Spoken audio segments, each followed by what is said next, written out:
Hello there. My name is Dr. Diallo. I am an academic coach and a test prep expert with Study.com. Are you currently preparing to take the FTCE Marketing 6 through 12 with testing code 057 assessment? This test covers the subtopic of knowledge of entrepreneurship. I'm glad that you're here, and I will walk you through a few sample test questions as well as other test-taking strategies to increase your chances of doing well on this assessment. Let's begin and take a look at problem number 1. Amanda is planning to start her own eco-friendly clothing line. She wants to determine her target market and develop a marketing strategy that will resonate with her audience. Which of the following steps should Amanda prioritize to ensure her marketing strategy is effective? A. Develop a brand logo and color scheme before researching customer needs. B. Focus on building partnerships with suppliers before identifying the target market. C. Identify the target market and understand their preferences before creating marketing materials.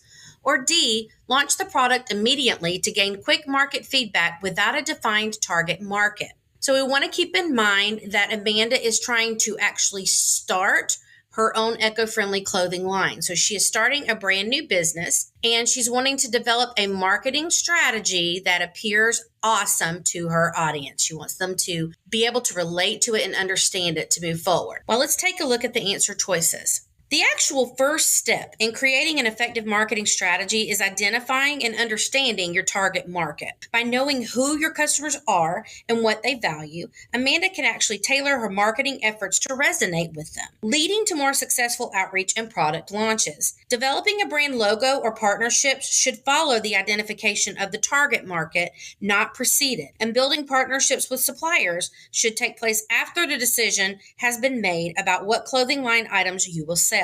Therefore, answer choice C, identify the target market and understand their preferences before creating marketing materials, is the best answer choice. Problem number 2.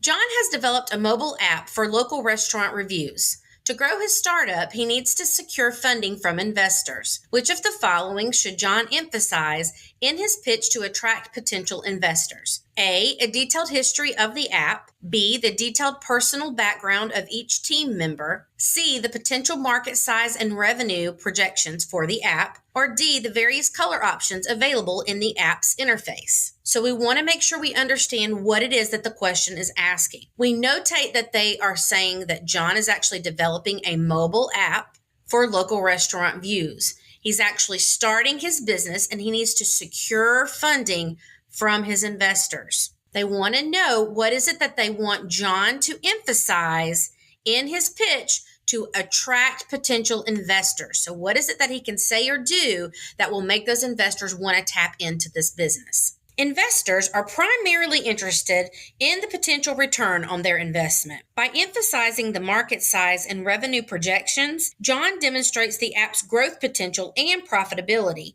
which are key factors that investors consider when deciding whether to fund a startup. Since the app is in the developmental stages, a detailed history of the app wouldn't be available. The personal background of each team member can be reviewed once the investors are determined, and the various color options of the app interface are not a priority at the onset of the development of a new product.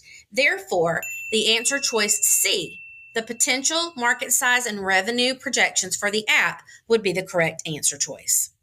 Sarah is launching a new business that provides personalized fitness plans. She decides to create a business plan to guide her through the initial stages.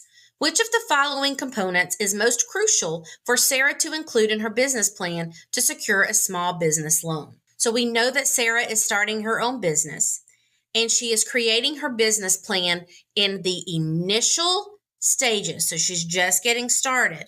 They want to know what is the most crucial thing that Sarah needs to include in her business plan in order to secure the small business loan. Lenders usually require a solid financial plan to assess the viability of a business before providing a loan. This plan should include revenue forecasts, budget projections, and financial strategies that demonstrate the business's ability to generate income and repay the loan. Other elements, such as personal stories or potential client lists, are less critical in the context. Therefore, B, a clear financial plan with revenue forecasts and budget projections is the best answer choice.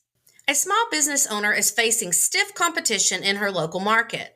To differentiate her business, she decided to innovate by introducing a new service. Which of the following strategies should she prioritize to ensure the successful launch of her innovative service? So we want to know, once again, we're talking about important strategies that she should prioritize in order to launch the successful start of her innovative service. Well, before launching a new service, it is crucial to conduct market research to ensure that there is a demand for it. This research is going to help the business owner understand customer needs and their preferences, ensuring that the new service meets market demands and it stands out from the competition. Simply mimicking competitors or launching without feedback can lead to misalignment with customer expectations and business failure. Therefore, B, conduct market research to validate the demand for the new service is the best answer choice. Well, hopefully you found that video to be informative and helpful. If so, be sure and check out more videos on this channel. Please remember to like and subscribe. We wouldn't want you to miss out on any of our awesome video content. You can also get a lot of extra help from our website at study.com. As a member, you can access short, targeted video lessons, extra study materials, personalized study plans, and hundreds of practice problems. Those who have used study.com in the past have a 92% passing rate. So don't forget and tell us what you think and share your feedback about your experience. Wishing you all the very, very best of luck on your test. Good luck and happy studying.